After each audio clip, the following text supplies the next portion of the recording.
Mubarak loyalists gathered outside Tora prison, where he's been held, to celebrate the turning back of the clock. Millions welcomed his removal in 2011. But 2.5 years of turmoil since then have made many Egyptians nostalgic. Hosni Mubarak was the best. Those were the best days. We'll never see good times like those again. Mubarak was the old repressive Arab order personified. As he was choppered away to relative freedom, he was still a symbol of how things went wrong for the revolutionaries. Mubarak left his 2 sons behind him at the prison, and most of the leadership of the Muslim Brotherhood, including his freely elected successor as president, all arrested since the military coup at the beginning of July. Sally Moore was one of the organisers of the first demonstrations against him on the 25th of January 2011. It hurts me. It bothers me not about Mubarak himself, it's about what it represents and the symbol of it. That everything now is sort of pre the 25th of January. You will have Muslim Brotherhood underground, you will have the police state up and running as it was, Mubarak out.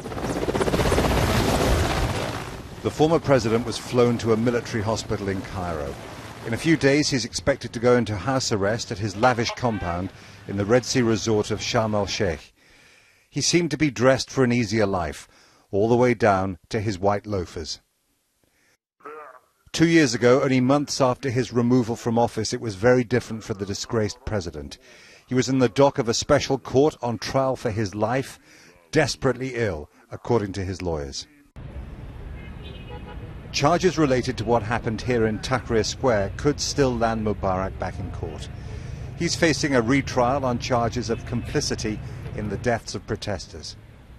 The square, just before the nightly curfew with people rushing home, was forlorn. On the night that President Mubarak was ousted, this place shook with joy.